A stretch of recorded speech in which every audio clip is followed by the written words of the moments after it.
Welcome back, friends, to the Shadow Fight Podcast. How are you doing today?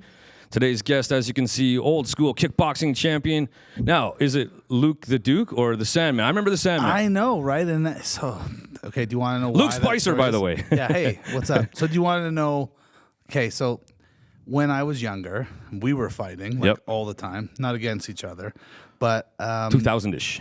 Yeah, I was fighting and I started knocking guys out. Okay. And some of my dad's, well, not off the bat, man. We can go into the story if you want. I got beat up a lot. But when I was knocking guys out, some guys that worked with my dad started calling me the Sandman because I was putting everybody to sleep. And nice. At first I was like, oh, that's corny, whatever, but it stuck. Sure. And then at that time, that's a great nickname. I was like a raging party animal, alcoholic, drinking and carrying on, and like that's how I remember it. And it fit, right? Right. But when I retired and came out of retirement, I was like dressing up all the time. And Tanner, right? Yeah. My old, Will Shaw. Shout out to the Spice of Life podcast. Spice of Life. We'll talk about that anymore. But he was like, dude, you're not the Sandman anymore. I'm like, yeah, I am. He's like, you're not. You're like sophisticated. You dress up. You're dancing. A business guy, dancing. He's like, we need a whole new persona. And the Duke thing came out because he's like, we ain't no king, And he was like, and so he did it, and we kind of went, and I was like, I don't know, man. And it felt weird. And now it's like, that's my social media. And I'm like, okay, well, I can't really change it. So I'm just going to own it. Okay, Sandman it is, man. Sorry, I can't change it. I know. And it's fine because I look back and I was like, maybe if I brought the Sandman back, I could fight again. Oh, yeah? Because then I'd be fucking raging again. And Wild I could animal. do it. Yeah, I was like too calm, and I just was like, I don't want to hurt anybody anymore. And oh, yeah. That comes with age or experience or both. It came from being a dad. Oh, yeah, for sure. I just was like, this guy's got to work tomorrow. That's right. I don't. Yeah, I can't hurt him. No, that's a bad way to fight, man. Yeah. I hear you, man. So how long... Now, I remember you from back in the day. I was training at Guild of Fantasies in Calgary here at Black Dragon. Shout out to Black Dragon. By the way, I think that's somewhere around like the first 20 episodes, by the way. Go check it out. You had Gil on the show? I sure did, yeah. Oh, yeah. I'm going to have to listen to that. Yeah, matter of fact, I had Master Laucini on the show as well, your man. So, okay. I've had both those Alberta legends on. So one of the reasons I wanted to start this podcast was to rehash, like, not history, but, my times are fun too. All these legends, yourself included. I was looking forward to having you on. Thank you. And so I before we move on and we hear your story, here's from so you guys understand where I'm coming from. I was a karate kid, still love karate, but I wanted a little bit more, and that's a natural progression. So I got into kickboxing, and I was such a big pussy. I was too scared to fight. I was too dumb to realize what I was getting into. I could have been told a million times what I was getting into. It just wasn't going in my ears. But I'd watch you fight, and I'm like, where does this come from? Like, this guy just like loves fucking doing this. Like, and I remember just kind of like watching you closely. Like, where do I find that? Like, how do you get that? But and at the time, you were the man on the scene around here. Like let's be real. There was the Mike Miles fighters and everyone else. They were the strongest team. Obviously doing things right. But you were one of the standalone guys outside of that.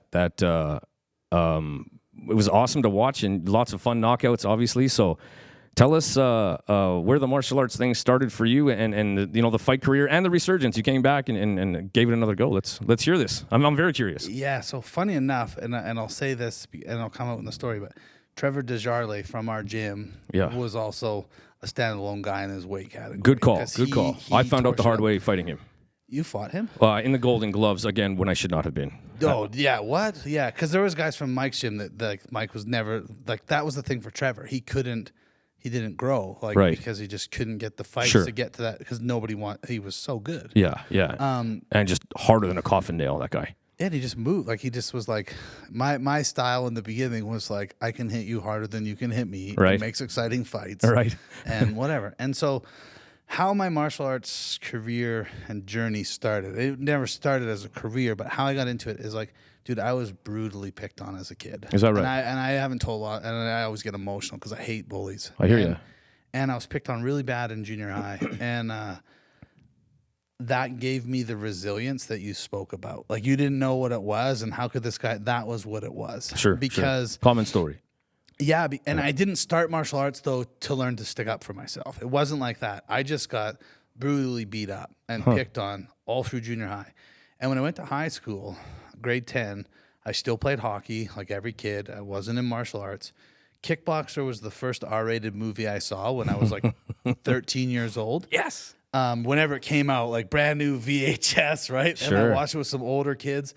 And I was like, I want to do that. Like, but the kids I was with were from they were from the public system. They're a bit older than me. I was in the Catholic system. So they would look out for me like in the community, but I was only picked on at school. I see. Right, because they weren't at my school. Sure. And they lived down the street from me and stuff. So I watched this thing. Well, when I went to high school, it was a new school, and I woke up on the first day of school, and I was like, I don't want to get picked on again.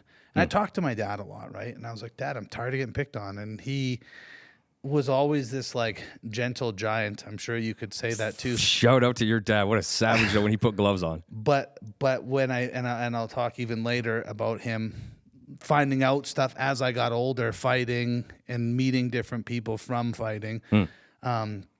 But I said to him, I was like, I get picked on all the time. And this turning the other cheek bullshit is not working for me. And my dad's like, I know your mom tells you to do this in school. And he's like, if somebody puts their hand, he's like, I don't care what somebody says to you.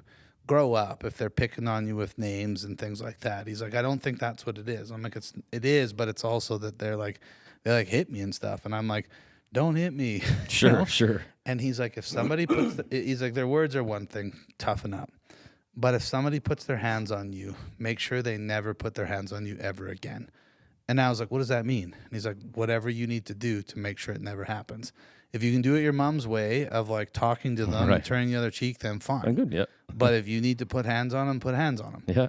And I remember that going into grade 10, and we were in the gym, like gym class, locker room, and this guy started chirping at me, and everybody started laughing. And I was like, it's happening again. And I was like, shut up, or like whatever I said. And then he got mad and he hit me. And I was like, oh no, Right. I'm going to get beat up. Right. And I just lost it like a lunatic. I just grabbed this guy and just started punching him, hitting him. And he had an older brother that was like this savage monster. And everybody was so surprised that I just fought this guy and didn't beat him. It was like a high school fight. Right. You stood up for yourself, punches were thrown. Nothing really happened. He was bleeding a bit. But then it was like, we're going to meet outside after school and we're going to fight. And I was like, yeah. And I didn't know. I was like, I'm going to get beat up. Like they're going to jump me. But I was like, I don't care. I'm going I'm going to fight. And these couple guys, Maziar, who turned to be a really good friend of mine, was like a cool guy from the other school, like other junior high school. Sure. And that's where this other guy was from. And so they were coming, and long story short, because it's not important in the whole story, I went to fight, and nobody showed up except for me and this other guy and his brother. And the guy's older brother showed up to beat me up. Sure. And Maziar's older brother was there, who was a badass, and was like, this isn't happening. This isn't between you beating up this other guy. He doesn't have an older brother. If you want to fight him, you have to fight me. And they're like, it's over. Right. And I just became this guy that was like untouchable, so to speak. I was like a cool guy instantly because I fought this guy, and I was like, wow. Is that right? Nobody picked on me, right? And so I finished grade 10 playing hockey. So okay, sorry, I was curious. So grade 10. So the first day of grade 10, you drew a line in the sand. Shit ends today. Yeah, basically. Is that right? Yeah, Right? and it just happened to be gym class. I didn't know anybody, and this guy started chirping at me, and I was like, I'm just fighting. I didn't know how to fight. I didn't know anything. I wasn't training. I just was like. It was cemented. Today's the day. I looked in the mirror, and I was like, I'm actually pretty big. Like, but I thought I was small because I always got picked on, right? Sure. And so yeah, big dude. Mm-hmm. And so I mean, big in comparison in grade 10, whatever, right? Mm-hmm. And so then I would have been, like 15 going into grade 10 because my son's 16 now. So yeah, I would have been 16 in the fall, like starting grade 11. Okay. Right. And that summer, I decided I no longer wanted to play hockey after the year because we had a horrible season. Nobody wanted to play. And my dad's like, well, what are you going to do? I'm like, I don't know. I was like, I want to try this kickboxing thing. Muay Thai. Why? Because it's kickboxing, kickboxer. They don't refer to it as Muay Thai. Sure. But that's what I wanted to do. Right. And so I looked it up. I did the research, and I found Lyle Cheney's gym. Shout out to Lyle. Yeah, shout out to Lyle. So September, I don't remember exactly when, but that's when hockey would start, because I know that I turned 16 in October. And at the time, Lyle, you had to be 16 to be in kickboxing. Okay. And you had to have trained in karate for like 2 years. Okay. He didn't take just people off the street to do kickboxing. Okay. Because he only wanted people that were fighting to fight. Like he was wanting to build a stable of fighters. You had Andrew Moseson, Wade. Oh, what's Wade's last name? Big Wade. Remember that guy? Yeah, I do. I can't remember his last name. Trevor, a whole bunch of guys that I don't even probably remember. You know what I mean? Like if I looked up some pictures, whatever. And so Carmen was on the team too. Yeah, and she started after me. Okay. Yeah. And so then, because this is what happened, is that Lyle had just decided to launch where he was going to do kickboxing. You could do kickboxing if you'd never done anything else. Okay. Because it was like just the start of that like Taibo craze too, I think. Sure. Maybe. And he's like, I want to do more classes. This is what I remember looking all the way back. Being a youth yeah, I got you. Because there was a whole bunch of guys, the Filipino guys, like the Padillas, the Capicios, all those guys, like I grew up with them too, but they were all karate guys. Yep. And I didn't know them really from the school, but I did once I became friends with Maziar. So then I started to know all of these guys. Okay. Because they were all like cool click guys. Sure, And, sure. And I would see them, and they were all these martial arts guys, and I wanted to do this kickboxing. And so I went to this class, and I watched the class, and I remember Lyle made everybody do the like slap down at the end. You're in like horse dance, and guys are slapping, and I was like, everything's cool other than that. I don't know if I like that. Yeah. And so he's like, well, yeah, you got to be 16. And I'm like, oh, I'll be 16 in October. He's like, well, I'll come back in January. And I was like, I really want to do this, Mm-hmm. And he talked to my dad, and Dad wasn't going to do it. And I'm like, can you sign up with me so that we can do something together? Because he always coached me in hockey. And Lyle's like, hey, if you sign up, I'll let your boy go in. He's pretty big. And I look back, I was like, wow, way to upsell. Like you got 2 members for the price of one. Yeah, attaboy. And so Dad said, sure. So Tuesday, Thursday night, 6:30, we're showing up for kickboxing. Mr. class. Spicer, well done. And so I go, and I hadn't gone to a class yet. And I remember us being at a party, right? And I'm telling everybody I'm in, because school's starting now, and I got it written down on the calendar. I can remember it going like, I got to go to kickbox on this night. Like I'm so pumped. Right. And I'm telling everybody at this party or whatever that I'm starting kickboxing at the gym, that they are all like junior black belts and stuff, right? I look back at that and I'm like, I'm always like, you're 12 years old and you're a black belt. You don't know anything. I still think that. I'm like, and I get it. I get it from like, these kids have trained for a long time, and they were good. Sure. Like all those. Oh yeah, all those very guys, good, right? very good. And Mark Padilla, one of the bigger ones, right, was like, you're going to do kickboxing. And he had done kickboxing as well as karate. He's like, you have no idea. And he makes me stand up and he leg kicks me like so hard. And I was like, Right. And he's like, how are you ever going to do this? And it brought up all those feelings of like being picked on as a kid. Sure. Like 2 years prior, where I was like, you'll see. And so I went to the gym, and all I wanted to do was just train, because I had something to prove. Sure. And so after 8 months of training, I have my first fight, Fort McMurray, against Gord Anderson. Oh, from Mike Miles, old school. Gord had been training 8 years, and I trained 8 months. He never fought, but he went on to win a world title. He's a savage. Sure. He got both his teeth knocked out in a fight and kept fighting. What a madman. And I fight this guy at 16 years old. Yeah. Never been in a fight since the one in the locker room, and now I'm gonna fight this First dude. time taking your shirt off, and But this is crazy. I had really bad skin growing up. Okay. Right? And like really bad acne. And before that fight, I'm like, can I fight in my shirt? This is at the gym. Like a week before, because I'm paranoid. Like everybody's gonna see my pimples on my skin and my bad acne, and I was terrified. And I'm telling Lyle this, and he brings me in the other. You know how you got the main area in the gym, and then he's got the back area with like punching bags. Yep. He brings me in the back, and he makes me take my shirt off because I'm all embarrassed. I got like the Cheney muscle shirt on. I didn't even wear a muscle shirt. I wore a shirt with sleeves cut off because I was so worried and self-conscious about my skin. He takes my shirt off, or tells me to take it off. He goes, "What am I looking at?" And I was like, all these dots, and he's like, I don't know what the hell you're talking about. Like, I can't see anything. And I'm like, you can't see this? And he's like, No, he looks at my dad like I'm retarded. Yeah, what's happening here? And I honestly think back, I haven't talked to him about this ever, but I think he probably saw it, but he was just like, it doesn't matter, kid. It doesn't matter, right? Yeah. And so he's like, Luke, watch this. And so he goes out into the other side, and he tells me first, he's like, you're not the only one that's going to be embarrassed by taking off their shirt. He's like, all those guys that you look up to, they're all embarrassed to take off their shirt. And I'll show you. So I want you to take off your shirt when I say take off your shirts, and have confidence and just look around and see how embarrassed they are. So we're going to spar, and Lyle goes, hey, we've got a whole bunch of people coming up that are fighting for their first time. You can't fight with your, you don't wear a shirt, blah, blah, blah. So in order to get ready, a lot of gyms train bare-chested. Yeah, it keeps the sweat down, blah, blah, blah. I want everybody to take their shirts off. Girls, not you. Sure. If you want to take off to your sports bra where you have, because that's how you will be fighting, well, and you see all these grown men who I look up to, like, shy, like even Big Andre, shy to, like, take off his shirt, right? Where it's like, oh my God. And I just whipped my shirt off because he told me to. Right. And I'm like, I'm ready to go. And then I realized, I was like, whoa, confidence is just in your head. That's it. It's all you need. And then you can do anything. And so nothing changed. You just realized it. So I went out later. Now I don't have to worry about my, my acne in the fights. I got to worry about getting beat up by Gord. And I think I somehow thought I had a chance or something like that.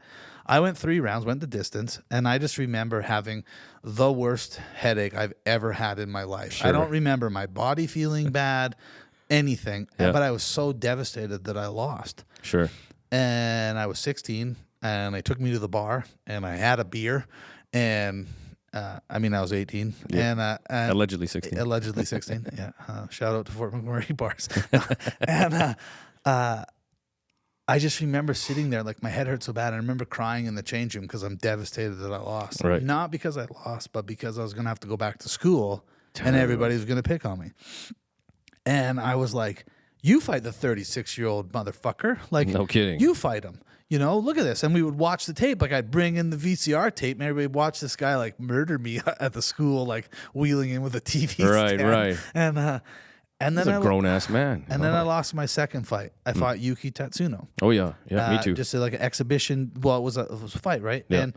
And Yuki kicked me a lot, and I never checked any kicks, and I hit him, but that was where I learned about scoring, because kicks score more than punches. Sure. And it looked bad that I didn't check him. He didn't hurt me, nowhere near like what Gord hurt me, but I still lost. Yeah. Then I got a draw. Then I lost 2 more fights. Wow, okay. All decisions. Yep. So I was 0-4-1. Sure. And I was like, this sucks, but I was like, I want to win. Yep. Like, and everybody's like, what a sentence. That's a big sentence. And every day I would go back after losing, and I'd be at the gym on Sunday. If we were in town, I'd be at Sunday for the open mat. Right. The next night. Or I'd be at class on Tuesday training. And Andre's like, I think you need to start working out. Like, you need to come to the gym with me. You need to start lifting weights. So there I am, 16 years old with like 270 million pound Andre, getting more of a workout, loading his plates on and off to get ready for me to lift. Right. And he would take me to the gym, and I'd run to the gym and come back. And then I fought in I think it was Prince Albert. And I fought a guy from one of the gyms, don't even remember his name, but I knocked him out with a body kick. Like, I broke his ribs, and I knocked him out. And it was the greatest feeling in the world. Yeah. Because I won by knockout. And then I won like 23 fights with 21 knockouts, because I was like, I don't ever want to feel that again. So when you talk about that, seeing it later when I'm like winning, it was like all those years of getting beat up, all those first years of like losing fights, or first, months of losing fights. It was like, I never wanted to feel that again. Sure. And if I did feel it, they were going to have to freaking kill me. Right. And not beat me on points. Like, it was going to be a bloodbath for both of us, because I wasn't going to give an inch, and I never did. Nice. And that was how I fought forever. So now that I think about that, you said that. So I think your first win was the night I had my first fight. Now that I think about it. Yeah, because I cornered you. And I remember you being extra excited that evening, and I kind of think that's when that happened. But anyway, yeah, that's pretty wild. Putting that all together now. Because I did corner you, because Gil was like, can you help corner? Yeah, pretty sure. Jay. And I was like, yeah, sure. Because he didn't have a guy, and he's like, he looks up to you. And I was like, okay, whatever. And I just remember like talking, thinking how calm I was. But I was like, why is anybody getting me the corner? I'm like literally getting beat up all the time. I tell a funny story about that night. I remember, first of all, getting in the ring, and the lights are on you, and I can hear people yell your name, and you're like, literally looking, who the hell's that? And then I remember taking a step and seeing all the blood dots, and I was like, oh my good Lord, like look at all this. I remember just being disgusted. Oh, it's everywhere. Like, oh my God. In the meantime, everyone's watching me do this. You know, I got my shirt off, I'm covering my nipples. I'm a kid who doesn't, you know. That was the same night, all that. Yeah, well, and like, I think back, because I mean, obviously there's still fight cards now, they're still happening. Yep. But like, we were fighting as like A-class fighters way earlier, like no headgear, no shin pads. Yeah, yeah. Like I know in the beginning, I mean, I had headgear and shin pads on for the first few fights, but then it was like, no, we're not. Yeah. I remember fighting in Winnipeg, and that was the last fight I lost, a decision, where the guy was not fighting with headgear. He's just like not fighting it, and Lyle made me fight with headgear. Wow, okay. And I was like, I'm fighting with headgear, and he doesn't have it on. I'm like, come on. I look stupid. And I don't remember if we ended up taking it off or not, but I remember the first fight I had where I didn't have headgear. It felt so amazing. Yeah. Because I was like, okay, I can move. I feel like Wind in your ears, you can hear. Yeah.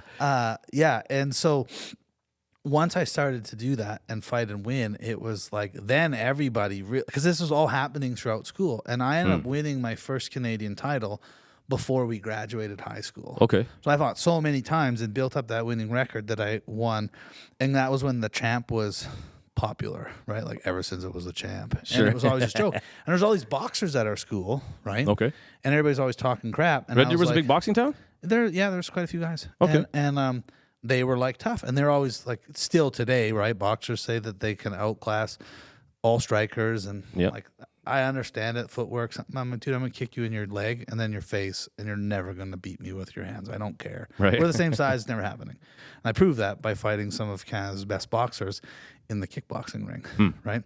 And so I wore the belt under my like gown going onto the stage, and you know you write kind of your thing, and then the principal's like, there's something about Luke being the champ, and I like flashed the audience, but just the belt, and I had the title belt, and I was the only guy that had a belt fighting. So then I was like, how can you say that you're better than me when I'm the only Canadian champ with a title belt? You know, right? Like, it felt so cool to be able to say and do that, right? I'm the champ. I'm the champ. Yeah, for sure.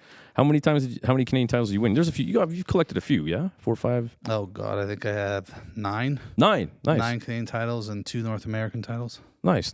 Yeah. Where Did you ever see that throwing out the kitchen sink video I made? I did. Yeah, I remember that. That's all those belts in there. Yeah. So how many fights did you end up having overall? 42. 42 fights. Yeah.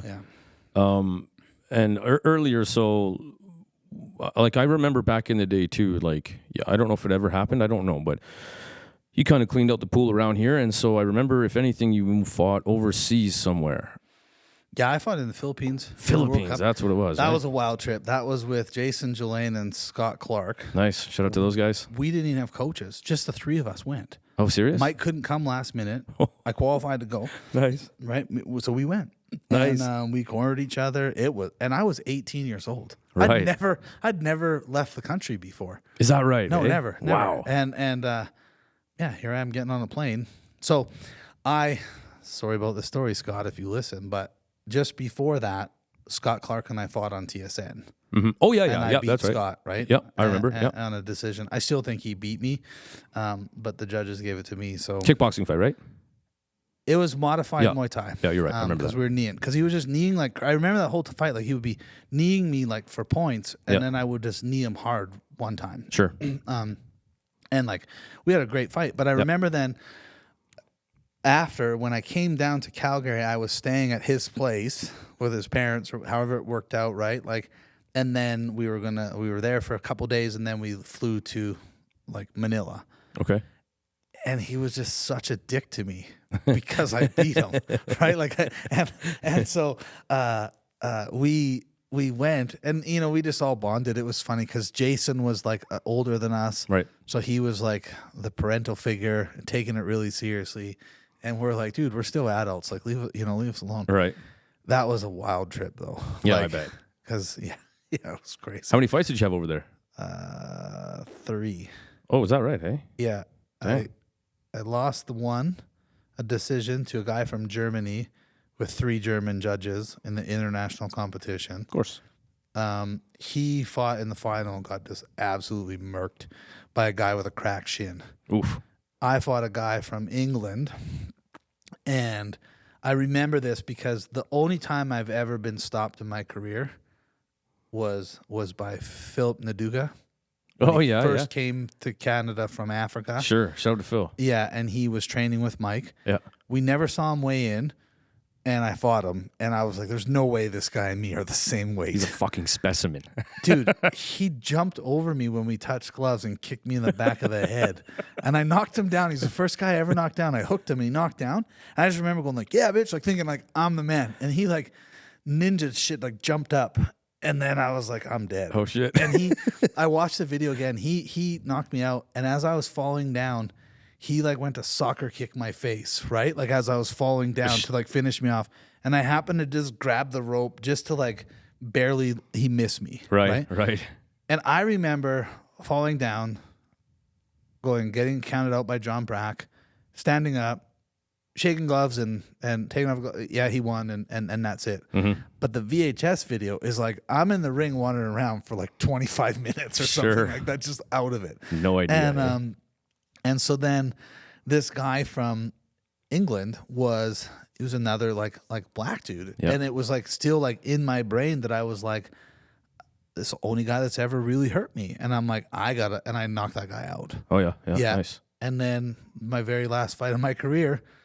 What was his name there? From out. Yeah. I said only two guys ever knocked me out. Jacked black dudes. Yeah. Shout out to Jack Black dudes. Like great, but I was just like mentally, I was like, what the hell? Sure. Like I fought a lot of tough dudes, but those two put me away. And I remember years later, like after I started like really winning, and Phil just started training, and I was like, hey, I want to avenge that loss because everybody that beat me except for Gord. Gord, Phil, and Yuki, I had rematches with, and I beat them all and knocked them out. Yeah. Oh, is that right? Yeah, and go figure. Those are the three guys that were with Mike that I could never get a rematch with once I got good. Right. I was like, come on, man, let me fight one of you guys. Right. I mean, I got bigger than all of them sure. too because they were older at their natural weights, right? Right. So, Yep. Yeah. What once you got that winning feeling, what kept that going? Like you're saying, there's a line in the sand. I just want to win. I don't want that feeling. So once you had that feeling a few times, what kept driving you to fight? I lived in Trevor's shadow the entire time I trained at that gym. Oh yeah. Yeah. Huh. Everything was about Trevor, which is fine. He was amazing. He's a great, not to him, but just like when I would hear it, it would often be Trevor. I see. And I wanted to teach. I wanted to do all this stuff, and it was like, even though I had did all this stuff, I wasn't still good enough. You know what I mean? I see. Like that's how I felt. Sure. Maybe Lyle didn't really feel like that. Sure. But that was what was driving me, was that I saw what he did, and I was like, I want to do that. And I wanted to be a world champion. Like I wanted to fight and be like, I'm that guy. I did that. And as I got bigger, that's why I just kept getting these awesome fights, because I won the 167 Canadian title. Then I was 16, 17. Right. Now I'm bigger. Right. 175, 185. I just kept moving up in weight categories, and it's like, well, I don't have to. I'm the Canadian champ, so I should fight somebody else that's that caliber, just heavier. And yes. I just kept fighting. All the fights were title fights, and I was always a late starter. Okay. I never knocked people out in the first, second round. It was the fourth and fifth round. Yeah. I would grind on them and then knock them out. Yeah. I recall that. And I had somebody tell me this one time that I like sandbag guys, and because it was always a strategy, and I can remember it clearly. I would get knocked down a lot in fights. Sure. There was never a thing. Yeah. But I would take a knee before I ever got knocked down. Yeah, okay. Guys would ring my bell, and I could see that happening in fights. You still see it today. And if it's a close fight, I understand that you don't want to get a 10-8 round. Yeah. But I'd rather have a 10-8 round than get knocked out. Sure, I see what you mean. Yeah. So when I'd get my bell rung, I'm I'd go down. Let me take the 8 so I can clear the webs quick. But here's where I started to really win, is that I played a mental war game that nobody was playing. Okay. I don't think. I would stand up and be like, yeah, that didn't, you know what I mean? Sure. I would look at them like I'm just getting warmed up. Sure. And most of the guys were like, I just hit him with everything and I got nothing left. but I went down before they hit me with everything. Right. Do you see what I mean? Yeah, yeah. So I'd get up, but my bell wasn't rung. I went down before my bell ever got really rung. I see. Right. But I knew I was in trouble because I like, whoa, that really hurt. And they're going to pour it on. And if I'm trying to clinch them and do whatever, I'm going to get messed up and then I'm going to be down. So I would just go down. Take a preemptive go down. 8 count. Yeah. Yeah. That happened with Justin Dorn when I fought at the Palace. Shout out to Justin. He kicked me and knocked me down, and I got up and I like looked at him and he was like, oh, and then I happened to knock him down, and as he was going down, I like hit him again, like, you know, as he was going down. Right. And I got put to the corner and he looked across the ring and I was like amped up, ready to go, and he was like, I'm done. Oh, I'm yeah, not fighting. And then I fell because I couldn't walk. Oh, yeah? And he didn't know because he kicked me so much. Sure. And he was like, you bastard. And I met his brother a month ago. No way. Yeah, I was at a random, well, not random for me, but I was at an improv show in Red Deer.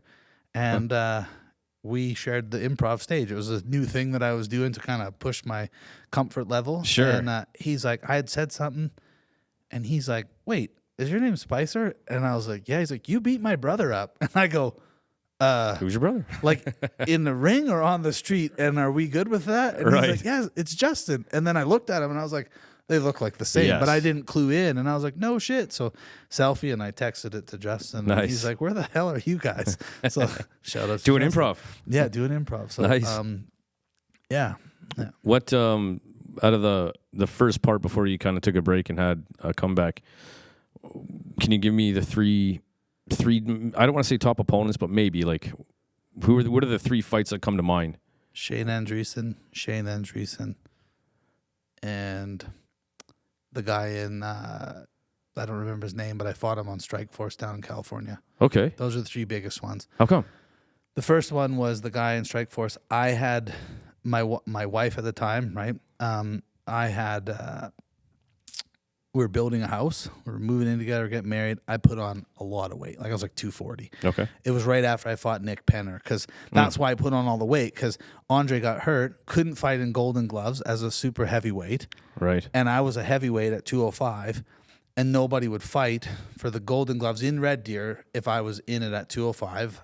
That's what Lyle told me, that those guys wouldn't come. So I could do a super fight with Nick for the Canadian title. Yeah, I remember and that I fight. was like, all right, cool. First fight ever. I don't have to worry about nothing. And I put on 40 pounds because I ate like a pig for no reason. I was so fat. Sure.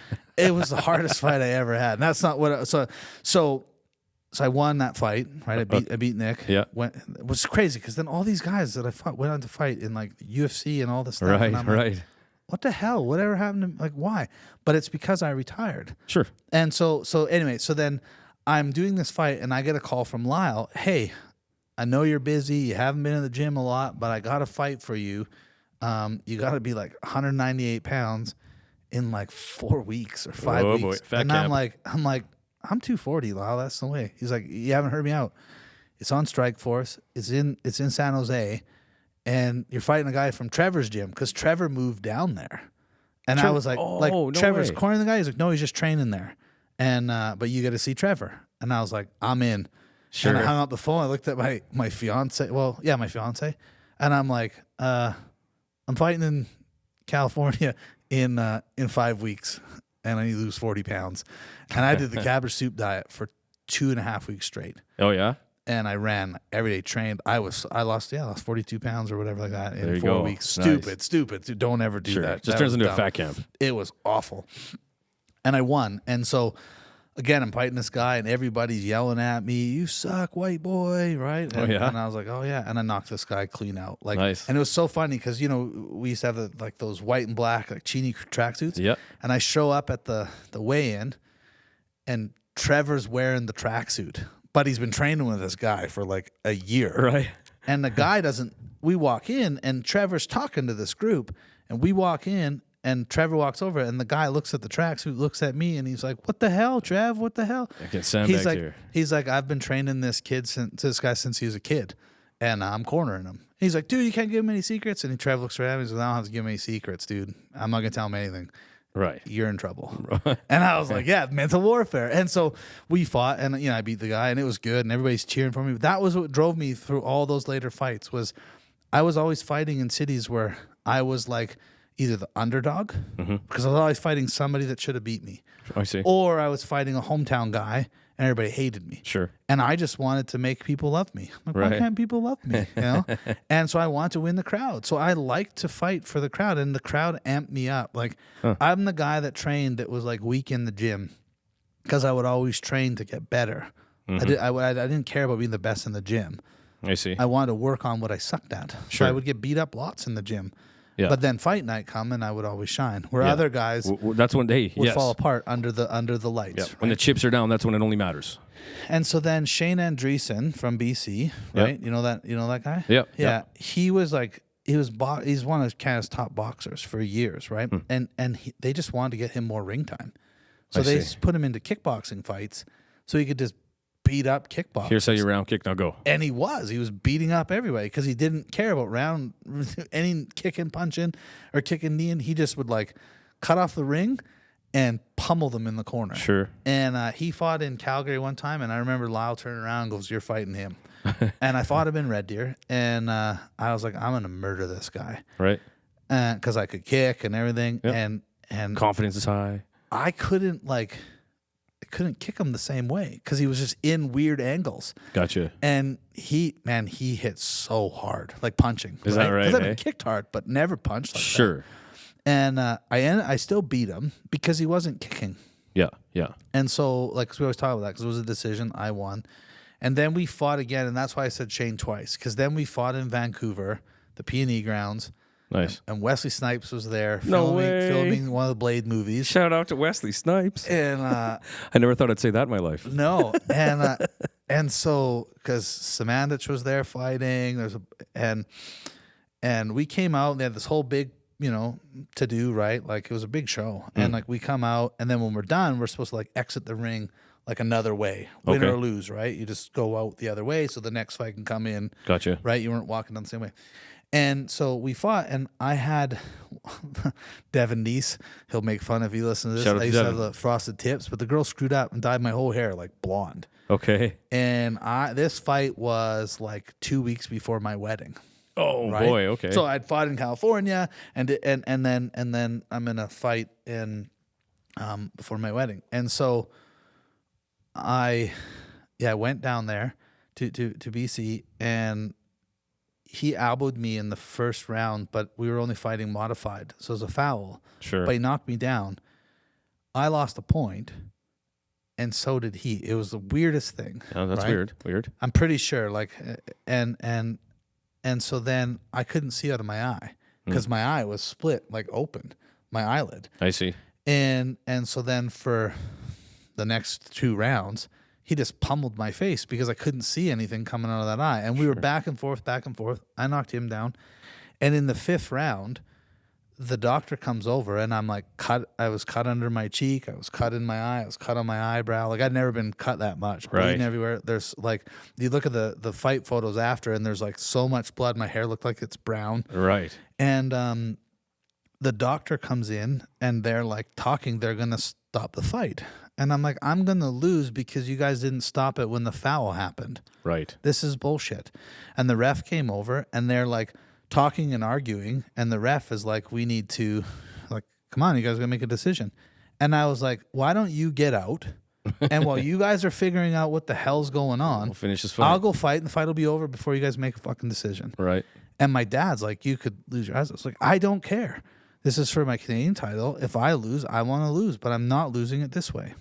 And I walked to the center of the ring, and they're still arguing, and everybody just went crazy. Is that right? Eh? Yeah, like because they want to see the fight. Like Sure. it's like fight of the night. And you clearly right? want to fight. And I clearly Right. want to fight, and they're just like whatever. And they let it go. Nice. And so we fought, and it was a draw. I won the first fight, no. and then it was a draw. Right. Okay. And like it was kind of weird because like if he didn't elbow me and foul me, it would have been a completely different fight. Right. But I don't look at that. I'm just like, we got to draw. But the reason this is cool was because we put on the battle, but Wesley Snipes was cheering for me. Yeah. Oh, nice. Everybody Nice. else hated me because it was Vancouver and he's the BC boy. But Right. Wesley was cheering for me. Nice. Like yelling, right? And so when I left the ring, That's a win. we're supposed to go that way, but Wesley's over there. So I Right. was like, I'm going the other. The ring girls wouldn't even give us our trophy. There was so much blood. Is that right? Lyle said it was one of the bloodiest fights he's ever seen in his life. Damn. Yeah, nice. it was crazy. And that guy's seen a fight or two. So I walked down to go say hi to Wesley. And I'm like, hey, what's up? He's like, man, you're the man, Sandman, because there's a Sandman back Right. then. And I was like, you should make me look like this in one of your movies. You should put me in the movie. And he's like laughing. We're just talking. And this guy starts yelling at me that I suck. And I go like F you, the thing of this guy. And I knock a water bottle over onto one of Wesley's bodyguards. And I feel dumb. And I'm like, I'm so sorry. And I'm like grabbing the thing. And he's like, it's okay. And he grabs the bottle. He turns around and just extinguishes the whole bottle on this guy that's standing up yelling. And then he turns around confidently and sits back down. Like, he's not worried that he's got his neck to this guy. And he's like, continue. And I just start having this conversation. Yes. And I'm like, and I got to go to the hospital, right? Right. And I, leave and I go to the hospital.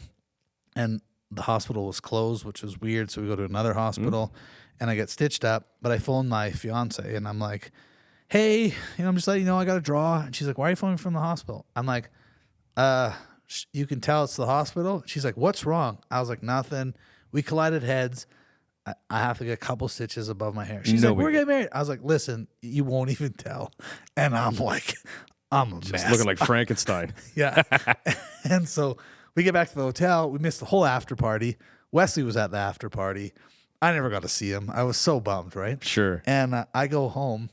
And in all my fights, if Lyle and I were together, because Lyle and I would go lots of places, just me and him to fight. Sure. Come home, he'd like drop me back off at home, or I'd drop him off. But he happened to be driving home. And the night we're driving back from Calgary Airport, these guys are like swerving, cutting us off, and Lyle's like, we're fighting. And my face is like hamburger. Not today, He please. pulls on the side of the road. We're going to fight these dudes. He's like, just start swinging. And I was like, can't we keep driving? Please. And he gets out of the car and these guys just peel it because it's like Genie mad and they're just gone. Yeah. And so Just we start get home swinging. Great and line. he's like, I want to walk you to your house because he wanted to see. And I walked in and my wife just like fell down. She was so sad. I bet. Because I had so much blood in my hair. And it's funny because the wedding pictures, you can still see scars. They're like putting makeup on me and shit. Sure. Like the stitches were gone. And, maybe that's why we got divorced. I don't know. No. So then, 10 years later, like I fought a little bit after that. Yeah. And then it was like my wife didn't want me to fight. And instead of fighting with my wife, I just stopped. Sure. And I never wanted to, like ever. I was like at the top of my career. And so. And when you got that feeling, man, that's just a scratch that can't be itched until it's done. And then you start regretting people, Yeah. And so I started drinking and I was running my business, and, we're growing, we're trying to have kids and all, just life, right? Mm-hmm. And everybody can probably relate to that. And I got put on, I always struggled with weight because I ate like shit. And Sure. I just out-trained it. And, Sure. And even still today, I'm like, hopefully you guys can't see how fat I am. And then, You look great, buddy. thanks, pal. And I had put on a bunch of weight. And then Jason McDonald was fighting Nate Quarry. And he called me. And he Both was boys like, bodied up. he's like, hey, can you, anybody big that I can spar with? And I was like, I know a guy, but he's really out of shape. And he's like, I'll be fine. And so I went to his gym. Yeah. And he's like, I feel like this guy saved me again because I started training again. And I was there to help him and Ryan Mahan and Avid and all the boys that I met through the MMA world because I went in there to just do some striking. Right. And these assholes would like take me down and beat me up. Right. And I was like, why are you taking me down? Like, you don't need to take me down and beat me up. You're not going to get anything. Teach me to stuff a takedown, but if you take me down, stand up so we can fight. That's why I'm here. Right. And they would teach me to do all this stuff. And then Jay made me start coming to the pre-workout. And I was like, you guys are in shape fighting, man. I'm just here to help you strike. And I'm not doing an hour of CrossFit and then doing 2 hours of striking. I'll be dead. And he's like, we need you to be stronger and better. So I can be. You can do this. And I was like, whatever. He's like, no, seriously. He's like, and so I would, all right, fine. So I started training more. And then I started eating better. Next thing you know, I'm like 205. And I'm like, Jay, I want to fight. He's like, no, you don't. I'm like, yeah, I do. And I was like, I want to fight MMA. He's like, no. Right. And so he's like, seriously? I was like, yeah, let's do it. And so What year was this? Oh, I was still drinking, so it would have been like 15 years ago. Okay. And yeah, so it would have been 2010ish. yeah, probably around yeah. Yeah. And so then they had the PFC fight, like the fight promotion that Jay did. Yep.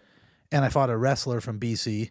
Literally came out, went to touch gloves, didn't touch him, shot underneath, took me down, put me in the crucifix, elbowed me in my face for 2 minutes. Oh yeah. Shit. And the ref's like, you got to move. I'm like, he hits like a girl. And he just, like, I couldn't get out. Sure. It sucked. And I hated it. And I was like, this is why MMA is stupid. Because I suck at it. Right. And then they got me a fight like months later or whatever against one of Lee's guys. Okay. I mean, down in Lethbridge, Legend. Rumble in the Cage. And this guy was just a brawler. And I remember warming up for the fight, and my dad's like making me do stuff from before, like kicking, big kicks on the shield. And the commission guy was the dude that I'm fighting's uncle. Oh boy. And so he went over there and be like, do not let this guy kick you. Right. And this guy hit me. That's where my nose got all jacked up because he hit me with his overhand right, just rearranged my night. I'm like down on the ground. He's on top of me. And I'm like, it's happening. I'm going to get beat up again in this MMA thing. But I had trained a lot more and I had a better like ground game. So he wasn't really hitting me. He just got this lucky shot. And then I kept him tied up long enough that they eventually stood us up. And I knew he was going to come flying back in to try to like wrestle me down. And I front kicked him. We bent over and I soccer kicked him in the face. And then it was like, and then I'm kneeing him. I broke his arm. Oh shit. And then I knocked him out with a head kick. Nice. Because Muay Thai, Kickboxing 101, I just started hacking his leg, and he didn't like it because they don't know how to check him. And I just looked down, and I threw a heavy kick, and I saw that his hand dropped. So I was like, you're going to sleep. And I just looked down, and I just threw the head kick, and he dropped his hand, and he was like, I'm like out of it. Nice. First round. And I remember leaving there and that because I know we were drinking still because I went out and partied with everybody and had my nose reset and all this stuff. Right. And I just remember thinking, like, this is so dumb. Like, I do not want to do MMA anymore. Yeah. But I was going to keep training because that was where I could get fights. Right. And then my wife didn't want me to fight. So I retired again. Yep.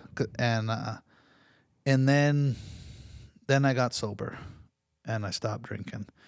And everything changed. I started to get in shape for me. I just was training. I wasn't training at the gym. I was just like running, working out, running my business. And our marriage fell apart. And the day that I said I wanted a divorce, the next day I went to Lyle's. Oh, yeah. And I went into the gym. And I walked in and he's like, oh, wife and kids gone? And I was like, something like that. And I just walked to the other side, closed the door, and I started hitting the bag. And he's like, hey, are you joining us for class? And I just like looked over and I just kept hitting the bag. And he's like, I guess not. And he just walked over. And he goes, nobody go on the other side. I could hear him saying that. And I was like, okay, cool. So I just hit the bag for like hours. Wow. And then the classes all ended. He came over. He's like, what's going on? And I told him. And then I said, I want to fight by the end of the year.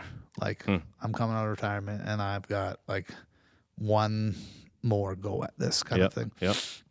And I phoned Jesse, Fox, and Ryan, and I was like, hey, I don't want to fight MMA. I said, is there any way we can get like Muay Thai or kickboxing in the cage on your show? Havoc. I'll fight Havoc, yeah. And they're like, dude, we'll figure it out. Because like I knew a lot of people will sell some tickets. It'll be fun. Sure. And that's when I fought Cody Cron. Yeah. Short notice because my opponent got hurt. And I beat him. And then we fought in Fort McMurray. So way back to my very first... that's where I had my first fight. Right. And then I was back up there right after the fires. It was pretty cool to go back up, seeing everything. Sure. And then we fought again and just beat the brakes off of each other. Yeah, and nice. I won again. And then I fought Markel and all those other guys, right? Yep. And then it was like, then at the very end there, I was supposed to fight. Or I fought Usain and then lost. And then Kieran had called me and said, something's off. Like, you don't... Because I was retired, I was done. I was like, I'm not fighting anymore. Like after I'd fought Markel, I went like almost a year and a half without a fight because everything was falling through. I just no fights were happening. I'm like, I'm done, and I'll never forget the day he phoned me because I was on a concrete job site and I had all these guys asking me like, "Are you done? Like, are you fighting?" And I'm like, "Man, I don't know. I've been training for a year and a half straight, and I haven't had anything. It's frustrating. It's frustrating. Yeah. Because the scene here wasn't very big. Yep. And I couldn't get in because, of course, they don't want to fly you, you know. Yep. And Kieran phoned and was like, "Hey, what are you doing?" I'm like, "I'm working, eating Doritos." And he's like, "Hey, we're gonna put on this show, and we got this opportunity for you to fight, you know, for a WBC belt." And I was like, "I'm in." And he's like, "Are you sure?" And I was like, "Yeah." He's like, "He's just like a bat." I was like, "I don't care, man. It's a cool opportunity." Sure. And I literally told these guys, and I was out. We were waiting for Concrete, and I was out talking to him. Concrete showed up. I was like, "I gotta go back to work. Concrete's here, and I'll hit the gym. And I'll start tonight." And I walked back in, and I just told the guys that like I'm probably never fighting again. And they're like, "Who was that? You're on there for fun?" I said, "I'm coming out of retirement." Yeah, I'm fighting. I'm fighting again. And then that night was just, it was different, man. I brought my son to that fight. My wife was there, like my new wife. Yep. I'd never had one of my kids at one of my fights. Oh yeah. The whole lead up to the fight was weird. The days, like the weigh in, the day, like he was such a nice guy, like outside of the ring. He'd love to clown you inside the ring, right? Right. And I just remember, like, I was just feeling different. I didn't have that killer instinct in me, and it sucked because I'm fighting a 220-pound grown man that wants to murder me, and I'm like, I don't want to hurt you tomorrow, Right. And I remember sitting there going like, I had a lot of deja vu moments in my life fighting where I would know that things were going to happen. It was weird. Okay. And I would win fights like as a result of just knowing like he's going to do this, I'm going to do this, and then it would happen and it would be over. And I can't explain. It was weird. Fortune teller. Yeah, but it happened in this fight too. And I saw the outcome and I'm like, this is bad. And I just like fought to not make that happen, and he did. Sure. Knock me over the ropes or and Kieran phoned after and was like, "Hey, you I think you need to fight somebody that you hate so that you can find that switch." And and I think you should fight Markel again on our show. And I was like, I'm in. Like, that you're right. And so that was supposed to be April 30th. But like 2 months before that fight, I had an opportunity to fight down in Fresno the same day for that WKA world title. Yeah. I remember. And the same night. And so I called Kieran. He's like, "Yeah, do it, take it."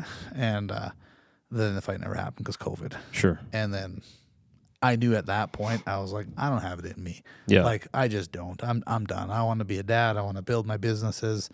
And it's just not a priority anymore. It's not a priority, man. I'm like, not to say too old. I just have too much going on in my life where I could carry my life way further than I ever will with fighting. Just let it go. Yeah. At 38. And I always said I'd fight till I was 40. And COVID, I was 38. So I'm like, I'm done. Sure. And I'm happy. Like I don't. This is actually like I started training in the new year, just like lifting weights, eating better, lost a bunch of weight actually. Nice. First time in my entire life since I started fighting where I'm just training because I enjoy going to the gym. Yeah, I have no goal other than just being able to beat up my son if he ever gets the idea. He's like 16 and he plays basketball. He's getting really good. Nice. We work out all the time, and he's solid, and he's around us enough. There's enough old fight guys and stuff, and just tough guys at the good life, and chatting and just ribbing on each other. Yeah, that he's starting to like pick up on that a bit. Okay, and he chirped at me one day, and I just looked at him, and I was like, because he's talking about how like in a few more years, when he's like 19, he's going to be bigger and stronger than me. Right, he'll be able to take me, and I was like, "You play basketball," and he just looked at me. He's like, "You're right." Yeah. And so that, and I just love it. Like it's so fun. I get to like I see now what my dad was doing. Mm-hmm. Like I get it, right? Yeah. He was there to bond with me, to help me like be a man. Right. And we did that through fighting. Sure. And he was there the whole way through, right? Wins, I recall that. Like he was almost, they would fly places, like he would come. He was like my corner guy. He only missed a few of my fights. Yeah. And so it was pretty neat because he even came out like the end of my career. He was at some of those fights, like in the corner. I was like, I want my dad. Hell yeah! And it was like, what? I'm not even training. I'm like, I don't care. I just want your voice there to yell at me. Yeah, man. That was a booming voice your dad had. Yeah, and I remember one time. So obviously Dwight Shear. Yep. So I'm fighting in Regina. Regina? Yeah, I fought for my first Canadian title. Okay. And Lyle introduces us to Dwight and my dad to Dwight. Okay. And he's excited to introduce Dwight to my dad, right? And Dwight goes, John Spicer, like from Moose Jaw? And my dad goes, yep. And he turns to Lyle and he goes, what's John like to fight with? And Lyle's like, he's big stuff and blah, blah, blah. And he's like, can't really kick great because he's got a bad hip, but he can fight. And he's like, yeah, he can. He's like, wait, you guys know each other? And Dwight goes, yep. No way. So my dad's from Moose Jaw, and they used to go down to Saskatoon and cause trouble. And Dwight was bouncing at the bar where they'd always cause trouble. And my dad had a reputation. Oh, yeah? Nice. And Dwight knew who he was. My dad knew who Dwight was the whole time because Lyle would always be talking about him. And my dad knew who he was talking about without really realizing, right. that it would ever be something, like the Dwight Shear. Yeah. And so I was like, what? Like, you know what I mean? Because you think and Dwight and Troy, right? Like Dwight's hands are like bigger than your head. Yeah. And then they were like talking, and it was like, that was the first time I like looked at my dad like, whoa, okay. Because Lyle looked at Dwight like I looked at my dad. Sure. But then this other guy was like, hey. And then one time we fought in BC, in Kelowna, and the show was put on by a biker gang, I think. Okay.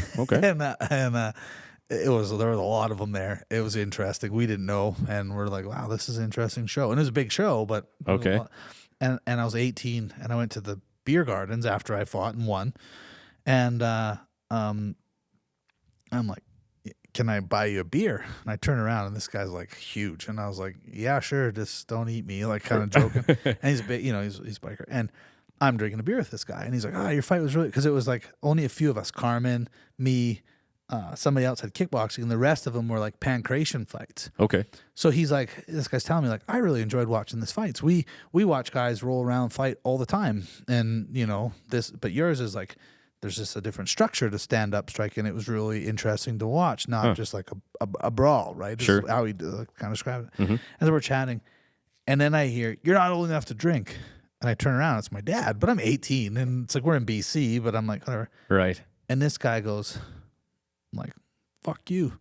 And he's with me. And my dad goes, that's my son. And I'm like, oh my God, like, what are these guys doing? And then they like shake hands and laugh, and they know each other from like, oh, no years way, prior. And we're hanging out with all these guys, and I'm like, who is my dad? Yeah, who is this guy? And I still don't know. And so there's all these stories, and I'm not going to talk about a ton of it, but it's like I would get all these stories as I got older and older, like from my dad being younger and just being like a real badass. And I went to a funeral in Moose Jaw one time for a biker family friend, and I'm just dressed in this like wicked suit, tie. I show up, and everybody at the funeral is like wearing biker cuts. Right. And who's this guy? Like dressed up nerd in a suit, Right. But I knew the spouse or the widow and all the aunts and stuff like that, because they're all my aunts. But nobody knew who I was, and I'm at that like celebration of life after, and we're all clean. We're just like wearing shorts because it's summertime, and all these guys. And I'm talking to the widow, and we're on the tramp, and all these guys are like wandering around, and they're like looking at me and me mugging me. I'm like, am I gonna get beat up, Auntie? Like, this is weird. Like, what are these guys doing?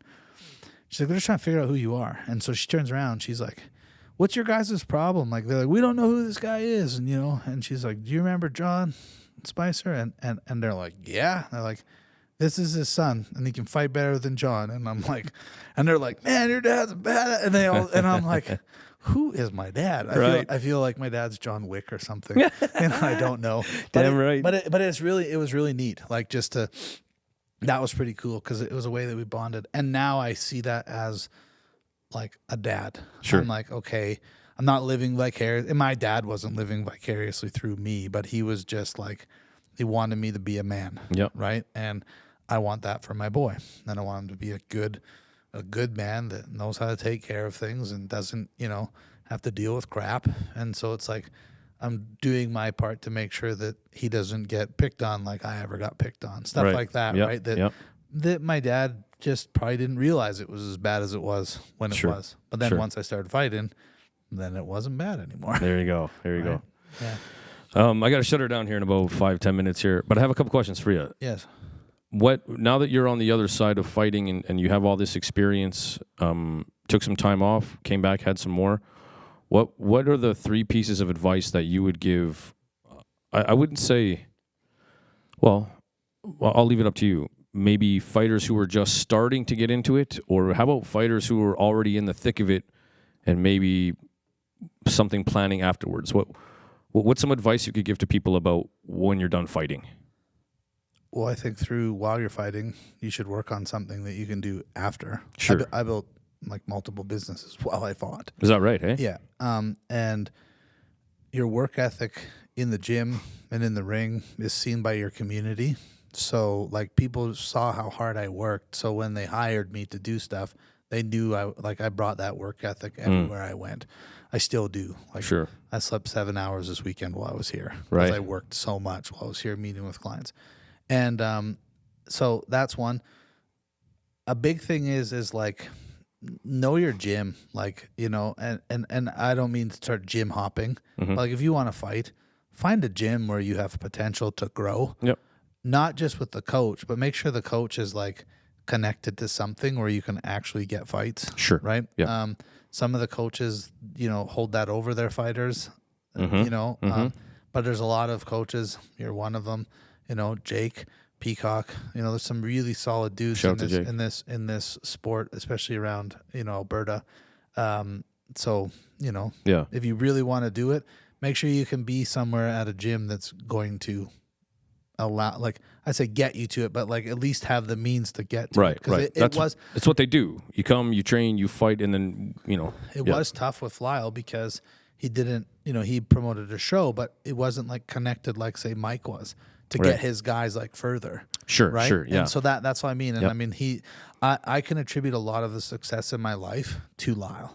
Right. Like that, and it makes me all emotional, but like that shirt day, that changed my life. Right. Hell and yeah, man. Certain things like that like he helped me have the confidence that I have now as a man. Like I don't put up with shit. Yeah. Stuff like that like, that's from martial arts. I just tell everybody that. I'm like, if you know, have a low self-esteem or you're a kid or you see your kid as like, get them in martial arts, man. They don't need to learn to like beat people up, but it just gives you a different confidence. You'd see that with all of your you know, young kids, tiny tigers and all the, that's it. You know, the little ones. Like I love that. I think, some days I wish I could still teach guys, like, you know, but I want to teach my kids. I want to move. I want to do that stuff. So that answered that question. Yeah, for sure. Who are your 3 favorite top fighters, or 3 favorite fighters of all time? All time? I was like Van Damme. No, I'm just joking. But like that he gets his own pedestal. Yeah. John Wayne Parr.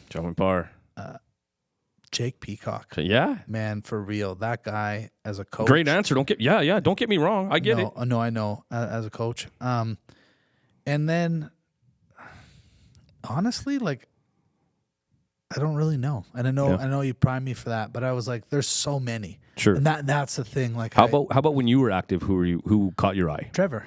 Yeah. Like my coach, big time. Ernesto Hoost, like some of the big guys from the K1 days. Yeah, the old school K1 heavyweight days. Yeah. But that's it. I mean, my brain kind of goes back through, like, I don't know, and Jason Fenton. Sure. Yeah. You know, we didn't even talk about him on the show, but like he was such a big part of my fighting career and life. Like he's like, I talk to him all the time still. Yeah. You know? Nice. Yeah. Good, man. Yeah. He I told us before, he's got a special place for me in Muay Thai. He was the first guy outside of Kickboxer, the movie. He was the first guy I saw with real Muay Thai shorts. I thought Muay Thai was this big mystical thing. And then I walked down the downtown stairs at Mike Miles, and he's wearing black shorts with pink writing, and I was like, that's that silly writing. I'm like, this shit's fucking real. Like, so I never forgot that moment. It was him hitting pads with Mike. Shout out to Jay out in Vancouver, right? Yeah. That guy would eat a Big Mac and fries and a Coke before every fight. And one time on the Madman. one of the TSN cards. He was eating it, and it was sitting between us. And Mike came over, and Jason put it down, and Mike knew it was his. Sure. And he's like, yells at him, and he's like, "It's Luke's," and I did not want to eat it, and Right. I was like, "Yeah, it's mine." Because I'm at the gym, and I picked the burger up, and I like ate it, like started biting it, and then Jay's like, You "Mad," owe me. because I'm eating his fucking cheeseburger or whatever, right? And his fries, and yeah. Yeah. Good times, man. Last one. What's your thoughts on the scene of when you were active to, you kind of think of one championship, the 4-ounce gloves, the scene today versus the scene of yesterday. What's your thoughts on the direction that you see Muay Thai and kickboxing going from what you know? When I tell people they're like, you're a fighter, I was like, well, I used to be. And they go, really? And I go, I was fighting before fighting was cool. Right. Like there wasn't a fight scene when we were fighting. We were the fight scene, and then locals. And so I love this, like obviously Kieran coming into Canada and promoting Muay Thai is huge for, like, the sport has blown up in North America because of movements like him and, well, basically him and the WKA and promoters that are doing that. This 4-ounce glove deal with one, it's taking, like, I never understood why Muay Thai never was it's way more exciting than everything else. Agreed. You even are in a bar watching MMA and everybody's like, stand him up. Like, Right. Like, I get it. I love jiu-jitsu and the intricacy of it all, but like, we're fighting. Like, people want to see you fight, and there's so much skill and blood in Muay Thai. Yeah. Why? How is that more exciting than boxing? Right. I think, though, where it lost, like in Thailand, where it's a sport and they're playing the music and they got everything going and it's a religion. Yep. Doing that here in the 90s and the 2000s and playing the music and doing it all, it was for a certain audience. I understand, and I'll probably be like, criticized for it. The fans don't get it, and they don't want to see it. I fully agree. They want to see fighting. And so that's what I think that Kieran has done, and brought that back and put that on the stage. Sure. And now you're seeing it blow up. And I love it. I don't watch it fighting as much anymore. Yeah. I don't watch TV. Sure. Right? All I do is study investing stuff and help clients with money, because that's way cool. There you go. Watching fights. Yeah. I disagree. Yeah. Fair. We'll fight. But I'm a dork. We'll fight over it. No. But Jake, man, like, what a cool story. Yeah, unbelievable. But the reason I really like Jake isn't because he's whooping ass with, 7 limbs. Yeah. It's because I got to see him as a coach. Because when we were doing the podcast and we were sitting ringside, and just little things that he would say to his fighters and things that he would do. Like, one time his fighter needed a couple extra seconds, and Jake dropped something and blamed it on his arm. And I was like, that's genius. Like, it was like nothing. And he just got his fighter that extra, like, 10 seconds or whatever he needed, And I was like, nice move. And he just winked at me. I didn't even know him. We were just sitting ringside. And then, I came to the gym and we did some stuff, and just I think it's so cool. And he's a huge inspiration to people that are fighting. And I think we're going in the right direction for fighting, in Alberta for sure. Yeah. Right. We've got a lot of really good talent here. Yep. And I think there's a bit of a gap right now, because I'm not in it for one. But like all the old school names are like they're like retiring. Yeah. Yep. Tim is like one of the only ones still fighting. That's right. Yeah. And so we have to Shout wait. out to Tim. Love to Tim. Yeah, we have to wait for like the next generation, of superstars to come up. But there's a really big potential. Like, Kieran's doing these kid shows now, right? Like, and just more fight cards, more kids getting featured on them. So I was saying on the last podcast too, like, if you got a title fight back in the day, it was, you caught lightning in a bottle, bam, hey, I got one. Where finally we're starting to see a system. You're ranked, you fight regional, you fight provincial, like there's you can connect the dots to where you want to go now. There's levels to this. Right. You're not just catching lightning in a bottle, right? No. Yeah. Which happened to you a few times, right? You just, holy shit, opportunity, awesome. Right? And I never said no to anything. Yeah, nice. Like, that was a big thing. So when you talk about like young fighters, it was like, just, if you want to do it, do it. Like, I've talked to Jason about this a lot. So many fighters, because of boxing, are worried about that right? Right. They don't. They want to be undefeated. God, boxing's terrible for that. It's like just get fights. Yeah. You're young. Yeah, like, just fight. Especially just amateur. fight. Just go. Yeah, and even as a pro, like if you're exciting, it doesn't matter. Yep, And that's right. Jake's exciting. That's That's right. why I like watching him. Sure. Like some guys fight to win on points. That's boring. Yeah. Jake comes to finish you every single time. Right. And put on a show. Like he He's a ticks all showman. the boxes, Yeah. man. He's awesome. Yeah. And so that's exciting for me. So that's why like now he's the one that like, captures that. And so, and I said this and I got Steve Claggett. Oh, shout There's out the to other Steve one. Claggett, I was trying to think of like Muay Thai guys and kickboxing guys, but Steve is still killing it. Damn And, right. And Steve, we've talked, man. I want you on here. He's never been on here before? No, I'm trying. We kind of danced a little bit, but he was busy with his last fight, so hopefully I can get him on here. Okay. Well, I'm gonna have to say tag him in the Please post do. when this comes out. Get him on there.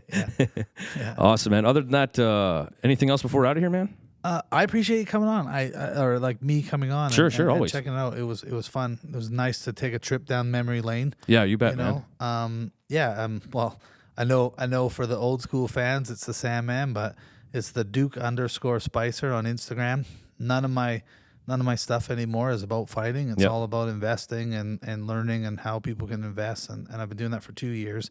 I really want to help young guys and gals, but people learn about our money and the economy and those kind of things and change their, financial futures kind of thing. Nice. So, that's been a big thing now. If that sounds interesting, obviously reach out to you then, hey? Yeah. Instagram? Yeah, for sure. But I like what you're doing. You've always been good. You lost a ton of weight. Thanks. Trying, man. I'm trying. And so thanks for having me on. Hey, no worries, man. And how about, there was one more. Oh, and the Spice of Life podcast. It's still out there, right?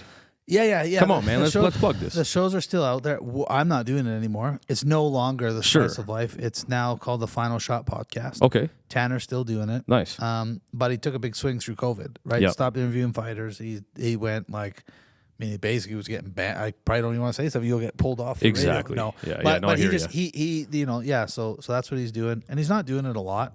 I don't even know if he's doing a regular show, but he did some big names. Yeah, nice, man. And we did too. Like, and that's how we grew it. Is we just literally, kind of like you, we just started interviewing local guys, but then we just got ballsy, man. We just started messaging big names. Yeah. Hey. And we got lucky. Yeah, right? sure. And a couple big names came on, like John. No, we got up at like 3 a.m. to do the John Wayne Hell Power yeah, podcast. of The first one. course. He came on our show, I think, 4 times. Nice. Right? Damn. Yeah. Because we call him up. We're like, hey, it's our 100th show. We want you on. And he's like, yeah, Robin Black. Nice, man. We did some fun names, which was kind of cool. Nice. I got some work to do. This goddamn fly's been around the whole episode, hey? I know. I was like, I wonder if they could see that on the camera. I don't want to. It's driving me crazy. Yeah. Anyway, all right, guys. Well, listen, man. You're always welcome to come back and talk some more. This is something I'd like to keep doing throughout Alberta. It doesn't always have to be one and done. Much like you said, my goal is to start this thing locally and grow outward and just support Canadian fighters, guys like Jake and Taylor and all these people, Cody going to the big show, and I'm just happy to be part of it. Yeah, Cody Jerome. Yeah, wow. Damn right. Yeah. Savage. Yeah, when's he fighting? I don't know. Maybe November. I don't know. I hope I didn't spoil the show. So sorry. Beep. That's it. All right, guys. Other than that, I'll tell you what. I'll say right now, speaking of Jake Peacock, August 13th, he will be on the show. So I got lots of questions. Looking forward to that one. So make sure you send them as well. If you got some questions and stuff, that'll be August 13th. All right, Sweet. man. Thanks, buddy. All right, buddy. Thanks for coming. You betcha. All right, guys. See you soon.